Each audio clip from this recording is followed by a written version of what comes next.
Hello friends, मैं doctor Sanjeet. मेरे साथ है अरविंद भैया। भैया को फिस्टुला न्यूनो डायग्नोस हुआ था। भैया को एनल स्टेनोसिस हो गई थी। मलद्वार का जो गुदा मार्ग था वो बहुत नैरो हो गया था, जिसकी वजह से इनको मल त्याग में भी बड़ी समस्या आ रही थी। और लगभग सवा मंथ यानी लगभग 45 दिन में भैया पूर्ण रूप से ठीक हो गए हैं। ग्रेड 2 का फिस्टुला था। 3 एक्सटर्नल ओपनिंग थी, एक ब्रांच अंदर जा रही थी, एक ब्रांच मलद्वार में जा रही थी, जिसकी रिपोर्ट हम लोग देख सकते हैं। यहाँ पे हम देख सकते हैं कि भैया की रिपोर्ट है। और ये काफ़ी कॉम्प्लिकेटेड केस था, लेकिन ईश्वर की कृपा से, भगवान की कृपा से भैया बहुत जल्दी जो है आराम हो गया। मैं आपको इसकी दूसरी रिपोर्ट दिखाता हूँ, जो रेडियोलॉजिस्ट के द्वारा जो बनाया गया पिक्चर था। पिक्चराइजेशन आप देख सकते हैं कि बाहर 3 ओपनिंग थी और अंदर जाके एक ब्रांच था, फिर एक इंटरनल ओपनिंग थी। तो ग्रेड 2 का फिस्टुला हम उसी को बोलते हैं जब इसमें एक इंटरनल मतलब एक इंटरस्पेटिव फिस्टुला होता है और इसमें एक या तो एक नई ब्रांच बन जाए या तो कोई उसमें एब्सेस बन जाए, तो उसको हम ग्रेड 2 का फिस्टुला कहते हैं। और सबसे अच्छी बात है, भैया लगभग कितने तारीख को आपको छासूत लाइगेट किया था? 27 अक्टूबर को। 27 अक्टूबर को छासूत लाइगेट किया गया था और आज 30 नवंबर है, यानी 1 महीना 4-5 दिन में ही भैया लगभग पूर्ण रूप से भैया से समझते हैं कि भैया, क्योंकि इन्होंने पहले 1-2 बार शायद ऑपरेट कराया था, वो सक्सेस नहीं हुआ। फाइनली ये आए थे छासूत्र जब किया गया है, तो भैया पूर्ण रूप से ठीक है। भैया थोड़ा सा सर, मैं 2022 में हाँ। मैंने पाइल्स का ऑपरेशन कराया, नहीं ठीक हुए। बहुत ज़्यादा मुझे पेन हुआ। इसके बाद करीब 19 दिन बाद हम बोले कि नहीं, दोबारा करना पड़ेगा। मैं डॉक्टर साहब का नाम नहीं लेना चाहता हूँ, हालांकि वो सारसूत्र से ही उन्होंने कहा था मैं करना है मुझे। फिर उन्होंने किया, 6 महीने तक मुझे हीलिंग नहीं हुई। इसके बाद मेरा मलद्वार छोटा हो गया जी। मैं उनको दोबारा दिखाने गया कि सर मेरा मलद्वार छोटा हो गया, तो उन्होंने 3 ml की सिरिंज ली, अपने कंपाउंडर से कहा और उसको अंदर, उसकी वजह से पता नहीं मुझे वो कहाँ लग गई कि मुझे फिस्टुला हो गया। वो नहीं ठीक कर पाए मुझे सर। फिर मैं इतना ज़्यादा डर गया था कि मैं अब कोई सर्जरी इसमें नहीं करवाऊंगा, क्योंकि मैं 6 महीने बहुत ही झेला था मैंने सर। मुझे एक टाइम मुझे सर ऐसा लगता था कि नहीं, मैं अपने आप को ख़त्म कर दूं। हकीकत है सर, मैं गलत नहीं बोल रहा हूँ। तब मेरे एक मित्र ने मुझे बताया, हाँ इस बीच में मैं बताना चाहता हूँ, मैंने 11 महीने तक होम्योपैथ का इलाज भी किया। बट मैं अपने सब भाइयों से कहना चाहता हूँ कि भाइयों, दवा से फिस्टुला नहीं ठीक होता है, कभी इस भ्रम में मत रहिएगा, कभी नहीं ठीक होता। फिर मेरे एक मित्र ने मुझे बताया साहब के लिए, मैंने साहब को यूट्यूब में खूब ढंग से हजारों रुपये उनके चेक किए मैंने। फिर जाके मैं आया और मैं क्या कहूँ, साहब हमारा जादूगर है, इससे ज़्यादा मैं कुछ नहीं कर सकता हूँ। मैं इतना ज़्यादा डर रहा था, मुझे कोई तकलीफ नहीं हुई।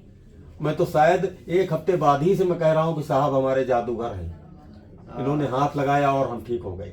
एक्चुअली भैया ने पहले जो ट्रीटमेंट लिया है, पहले पाइल्स का भी ऑपरेशन और पहले जो दूसरा इनका ऑपरेशन हुआ वो छारसूत्र से ही कराया था। लेकिन दिक्कत क्या थी कि जो छारसूत्र लाइगेट किया गया था, इनको ऐसे मतलब थोड़ा सा क्या था, टेक्निकली इनको ऐसे लाइगेट किया गया था, वो बहुत पेनफुल बना दिया था। छारसूत्र हमने भी किया था क्योंकि बिल्कुल साहब, लेकिन इसमें पेन ज्यादा नहीं हुआ भैया। अगले बिल्कुल नहीं साहब। छारसूत्र मुझे पड़ा हुआ था, मुझे बिल्कुल पेन नहीं हुआ, उसकी वजह से बिल्कुल नहीं पेन हुआ। और मैं तो कहना चाहता हूं कि छारसूत्र विधि से सब लोग अपना मलद्वार के जितने भी रोग हैं उनका आप लोग ऑपरेशन करवाइए और सही जगह आइए। मैं किसी का एजेंट नहीं हूं, मैं अपनी आप बीती सुना रहा हूं मेरे भाइयों। हकीकत में भैया बहुत परेशान थे और सोचिए कि जो व्यक्ति 8-6 महीना तक मतलब पस आता रहा हो, पेन में रहा हो, लैट्रिन इनके बॉडी से निकलने में दिक्कत हो रही थी। जब हमने पहली बार इनका मलद्वार चेक किया था तो एक मतलब सिंगल इंडेक्स फिंगर भी नहीं जा रही थी, इतना स्पेस कम हो गया था जी। और अभी भैया को दिखाया, बिल्कुल साफ सुथरा है, कोई पस नहीं है, कोई वहाँ पे रेडनेस नहीं है, बिल्कुल फिट है। बिल्कुल साहब, बिल्कुल ना तो कोई वहाँ पे कोई सिक्रीशन है, ना कोई पस आ रहा है, ना कोई ब्लड आ रहा है, बिल्कुल फिट है। तो भैया से हमने रिक्वेस्ट किया था कि एक बार आप प्लीज, क्योंकि छारसूत्र वाकई में बहुत बिल्कुल मेरे भाइयों, डरिए नहीं, छारसूत्र से बिल्कुल मत डरिए, बिल्कुल नहीं। ओपन सर्जरी से आप जो भले आप डरे हो, मगर छारसूत्र से बिल्कुल मत डरिए, बिल्कुल डरने की जरूरत नहीं है। इससे बस बहुत बढ़िया है। करने के ऊपर डिपेंड करता है किन हाथों से हो रहा है। मैं फिर और आखिरी बार कहता हूँ कि जादूगर है साहब हमारे। नहीं। बिल्कुल। एक्चुअली जो आदमी बहुत परेशान था, मैं इतना परेशान था कि मैंने सोच लिया था मेरे भाई कि मैं दोबारा ऑपरेशन नहीं करवाऊंगा। क्योंकि भैया के मित्र हैं, उनका नाम अमित है और यहीं लखनऊ के रहने वाले हैं उनका भी। उनका हमने ग्रेड 4 का फिस्टुला किया था। जब वो ठीक हुए थे तो उन्होंने इनको मतलब भेजा है। उन्होंने लेके आए थे, तब जाके ये थोड़ा सा एग्री हुए, नहीं तो ये ऑपरेशन से डर रहे थे क्योंकि ऑलरेडी इनका 600 से ऑपरेशन हुआ था। 600 इतना पेन हो गया था। अब किसी को 600 से ऑपरेशन हो, पेन हो, फिर उससे कहे नहीं चलो 600 ही करा दे तो आदमी डर ही जाएगा। लेकिन वही है कि करने के ऊपर है। कई बार होता है कि हाथ का भी असर होता है कि भाई चलो हो सकता है टाइट कर दिया, हो सकता है टेक्निकली कुछ उसमें कोई स्किन या कोई नर्व का एंडिंग उन्होंने वो कर दिया, कहीं उसमें मतलब कोई ऐसी डायग्नोसिस में कुछ गड़बड़ी रही होगी, तो उसकी वजह से इनको जो कॉम्प्लिकेशन आए थे। ईश्वर कृपा है, भगवान कृपा है, बिल्कुल ये ठीक है। आप अपना गाड़ी चला रहे हैं अपनी? बिल्कुल साहब, गाड़ी चलाते हैं। आप अपनी गाड़ी भी चला रहे हैं, आराम से आते भी हैं। क्योंकि भैया डरते थे कि हम गाड़ी चलाएंगे, ये हमने तो इनको बोला था कि भाई कल से जिस दिन ऑपरेशन किया अगले दिन से 5 किलोमीटर पैदल चलने के लिए बोला था। खूब चलिए, गाड़ी पे बैठिए, चलिए। लेकिन ईश्वर की हाँ, जैसे साहब कहते हैं कि चलने के लिए चलिए, साफ सफाई खूब करिए। बिल्कुल साफ सफाई इसमें बहुत मस्ट है, साफ सफाई करिए। और अगर कहीं नजदीक में आप रहते हो 2-4-10 किलोमीटर में, तो आप डेली साहब से मिल लीजिए। इसमें क्या, अच्छा आप साफ सफाई कैसे करते थे? साफ सफाई साहब, पहले जो है जब हम लैट्रिन के लिए जाते थे, हाँ। पहलवान साहब हाँ। इंटर कर लेते थे। हाँ। इंटर करने के बाद में फिर हल्का सा जो है गर्म पानी में बैठ जाते थे, हाँ। गुनगुने पानी में, और उससे साफ सफाई वहां करते थे। हाँ। साफ सफाई करने के बाद नीचे आते थे। हाँ। तो एक मेट्रो जेल सोल्यूशन था, उससे मैं धुलाई करता था। धुलाई करने के बाद में फिर पहलवान तेल में डालता था, लैट्रिन के रास्ते में भी डालता था और घाव में भी डालता था, और उससे मेरी बहुत बढ़िया हीलिंग हुई, बहुत बढ़िया। तो जैसा कि हमने, और साहब ने मुझे ये कहा था कि इसमें 3 महीने लगेंगे, ये देखिए 1 महीने और 1 ही महीने में ठीक कर दिया भाई। अब हम क्या कह सकते हैं? हम लोग जो बताते हैं, हम लोग का देखिए, हम लोग कुछ अलग नहीं करते हैं, बस हम पूरा फोकस करते हैं। पाइल्स हो या फिशर हो या फिशुला या पायरोनस साइनस के जितने भी 600 से ट्रीटमेंट करते हैं, बस पूरा फोकस ये करते हैं कि साफ सफाई। क्योंकि गुदा मार्ग की ऐसी समस्या होती है, आप अगले दिन लैट्रिन जाएंगे, जब आप मल त्याग के लिए जाएंगे तो लैट्रिन जो मल के टुकड़े होते हैं उसमें कुछ ग्राम नेगेटिव बैक्टीरिया भी होते हैं, कुछ ग्राम पॉजिटिव बैक्टीरिया भी होते हैं। जैसे ग्राम पॉजिटिव में स्ट्रेप्टोकोकस ले लीजिए, ग्राम नेगेटिव में जैसे ई कोलाई हो गया। तो ये जो ज्यादातर बैक्टीरिया जो मल द्वार में पाए जाते हैं ये एनारोबिक होते हैं। एनारोबिक का मतलब होता है in the absence of oxygen, उनके अंदर ये एबिलिटी होती है कि ऑक्सीजन के एब्सेंस में भी वो ग्रो कर सकते हैं, इसीलिए वहां पे इन्फेक्शन होने के चांसेस थोड़ा ज्यादा बढ़ जाते हैं।